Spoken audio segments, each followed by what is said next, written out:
do it.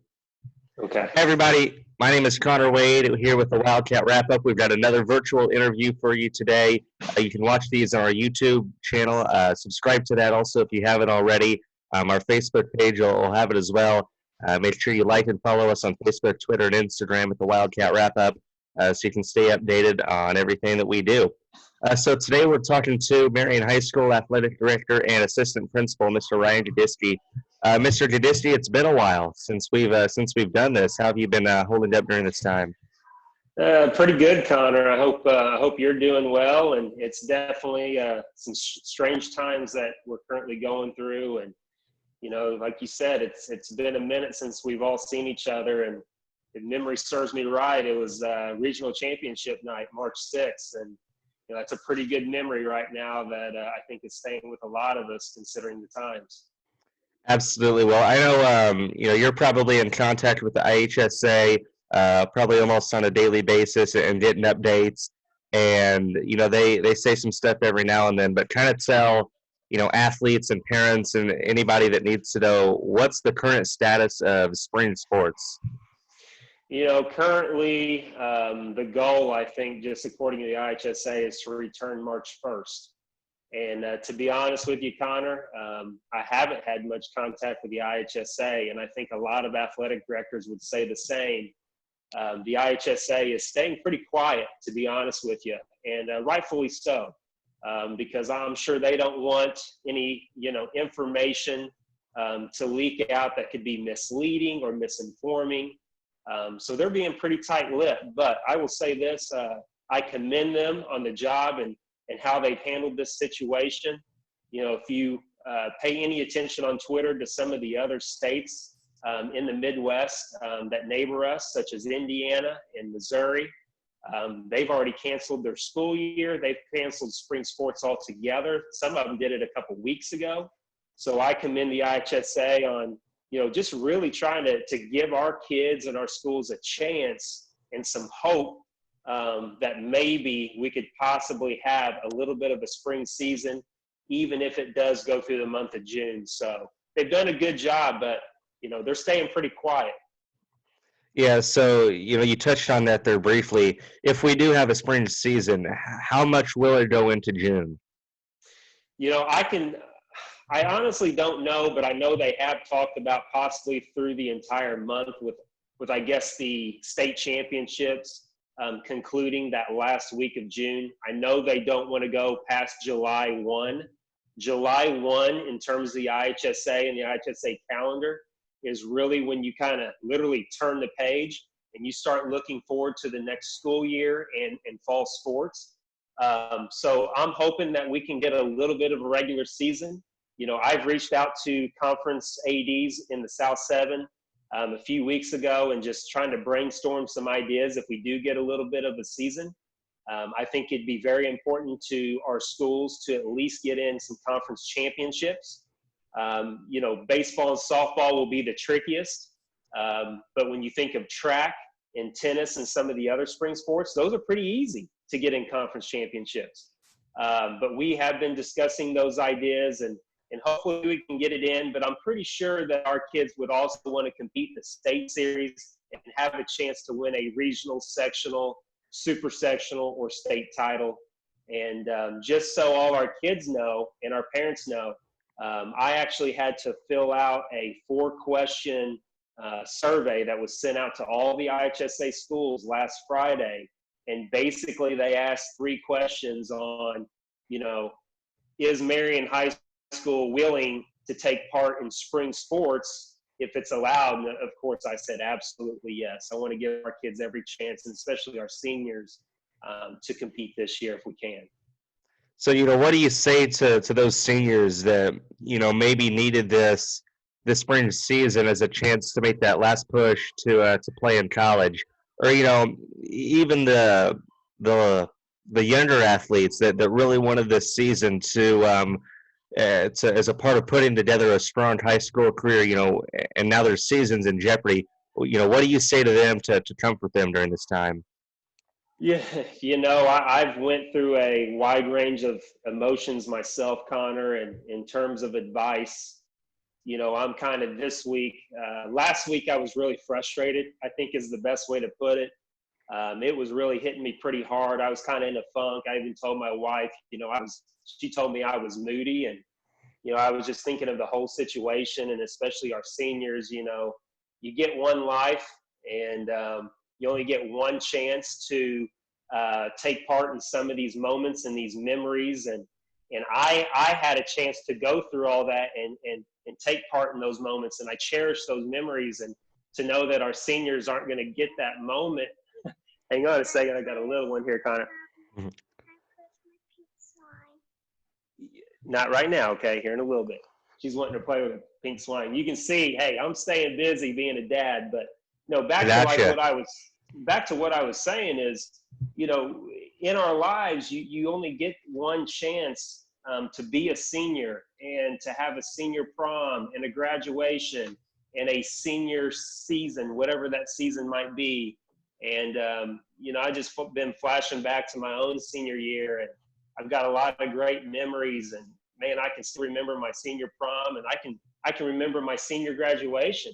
I had a regional championship in baseball, and we showed up at the last minute, and I literally graduated in my uniform. I threw my gown on, and I got in line to take part in the ceremony in our gym. And so, I just think for our kids, where I'm at this week is, sometimes, a lot of times life really doesn't go as planned. And, life in general has a lot of ebbs and flows. And, unfortunately, things happen sometimes that are completely out of your control. And one thing that I keep going back to, and this is something I preach, whenever I was a coach with other coaches, is we always tell our kids you can control two things in your life, and that's your attitude and that's your effort. And I would if our kids are listening to this, just stay positive and keep working. You guys know, every day after school, I'm in the heck trying to work out and stay in shape, even as old as I am now.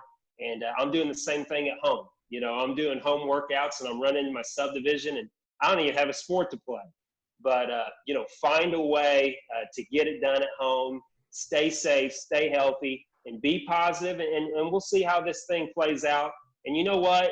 If it doesn't happen, I guess, in the end, maybe there's a lot worse things in life that could happen. Just talking to, some of my relatives, some of my older relatives, somebody mentioned, the year when a lot of the 18-year-old seniors got shipped off to Vietnam, and, some of these crazy things that have happened in world history. And, as a historian myself and a person that used to teach history, it really kind of puts things in perspective. But, at the end of the day, no matter how you look at it and how you think about it, you got to feel for our kids, especially those seniors. I do feel bad for them. So for yourself, trying to keep our school and our town and our athletes optimistic and keep them in a positive state of mind, during this time. And really, maybe even there's other schools or other towns that you can kind of step up and be a leader and keep everybody positive and keep everybody motivated for this time. What's been the hardest part for you of doing that? With my job, I think I spend a lot of time with these kids, and I think people have noticed that since I've become the athletic director, I'm at everything. I go to as many sporting events that I can possibly get to. And sometimes it wears myself out, but I can't imagine not doing it that way. And so for me is staying connected with our kids, and even you, Connor. I mean, think about us and, all the jobs that you do for Marion Athletics and our podcast, just missing you guys and connecting with you and encouraging you guys on a daily basis. And I miss hallway duty. Just talking to kids even in the hallway, and catching up and seeing what's going on in their lives. I think a lot of you could tell I'm a true educator at heart. I love being around kids and helping kids and encouraging kids. And I think that's been just the toughest for me, in my opinion, is just not being around you guys. So fall sports competition begins in August, and I think everybody hopes that the country and the world will be back to normal by then. But, honestly, at this point, we just don't know. While competition does start in August, if I'm not mistaken, I think a lot of workouts and practices and open gyms and all that kind of gets going in July, doesn't it? So what does fall sports look like at this time? Because if you think about it, August and the beginning of next school year kind of seems far away, but July, that's coming pretty close. It actually starts in June, and right Okay. now it's got a lot of us nervous. We don't know what the IHSA is going to do with spring sports. And then the next step, we don't know what they're going to do with the summer contact days. Each team gets 25 summer contact days to basically use over the months of June and July. And, I've been talking to a lot of our coaches and just saying, hey, hope for the best, but prepare for the worst. And, in my opinion, worst case scenario, we don't get June, and we get July, and you're going to have to make the most of it. My gut tells me that we're going to get some summer contact days. I truly believe that. If you listen to what our federal government is saying and what the medical professionals are saying, I just moved our family vacation. We actually had a vacation scheduled for the middle of June. We just pushed it back to the 1st of August, thinking that we're going to be able to do that. So I don't know when it's going to happen, but I know a lot of our coaches are trying to plan and prepare the best they can. And I think you also got to be a realist, Connor. A lot of our teams, like in terms of, our basketball team, for example, they like to, take our kids and maybe go out of state to a team camp in June. Coach Goodisky, talking to him the other day, it's probably not going to happen. We'll have our own team camp at Marion High School. But I think our coaches are smart enough to realize what's going on and prepare our kids and make sure our kids are ready to go. And, I know a lot of, the fall coaches are starting to probably, worry a little bit what's going to happen with the fall. But, we got to cross this first part, and make sure that, our spring sports are getting off to at least some closure and a start here. And then we'll see what happens with the summer and fall. Well, I got to know this. I've been wondering since we went on this break from school. I know you're big into Netflix. You talk about it on every one of our podcast episodes. So what has the Goodisky family been watching on Netflix during this time? I tell you what, that's kind of the silver lining of all this. My TV time has increased. My dad time has increased. My husband time has increased. So those are the blessings in all this. But in terms of Netflix, Ozark season 3, phenomenal. That show just keeps getting better as it goes. A show that I'm actually watching right now, Connor, that I think you would like and a lot of our kids at the high school would like is All American. And I don't know if you've checked that out yet, but I've heard it's good.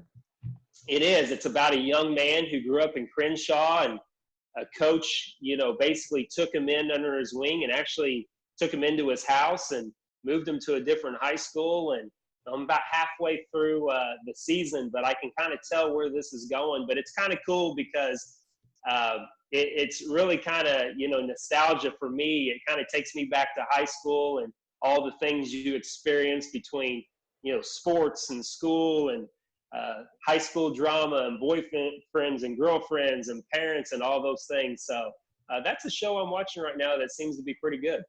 What about Tiger King? Oh yeah, I've watched Tiger King and actually got my wife hooked about a week later, and that was probably one of the craziest documentaries I've ever watched in my life. And then once I watched it, talking to Coach Martin, and Coach Martin tells me that Joe Exotic was actually in Marion a couple times. That's what I've heard. And one of his Tiger Cubs bit him. That was the icing on the cake for me, and definitely has taken the world, not just the United States, but that show's definitely taken the world by storm. You see all the memes out there, and actually I'm looking out my window right now, and one of my neighbors has a sign in the yard that says Joe Exotic for governor. So Tiger King's everywhere. I haven't watched it yet, but I'm going to. I can't wait. It ought to be something for sure. But hey, thank you so much for for coming on and talking to us and letting us know, what the status with sports is right now. We appreciate it, and we're all in this together. And hope everybody out there stays safe. And we'll be hopefully coming back to school and getting back on the field soon. Absolutely, Connor. You stay safe, and it's good seeing you, man, and good catching up with you. And just for anybody that's listening, same thing. Hey, stay safe, stay healthy. That way we can eventually resume our normal lives, hopefully sooner rather than later. All righty, don't hang up just yet, so the meeting doesn't end on me. But I just want to thank everybody so much for watching these. I sure hope you've enjoyed them so far. Go back and watch our previous episodes. We've had Josh Griffin, Ivy Smart, and Luke Mott Sr. we had on earlier this week. And this Friday, we don't have a guest confirmed yet, so that'll work that out. But we'll be talking to one of the senior athletes from our girls soccer team. So we're definitely looking forward to that. We want to thank Buckets for Benefit. They sponsor all of our programs, our videos, our podcasts, anything we do. They're helping out in some way, and we thank them for that. They're your number one fundraising source, so make sure you give them a look. Once again, make sure you like and follow us on all of our social media pages, and we will be coming back with these virtual interviews very soon. So thank you so much for watching.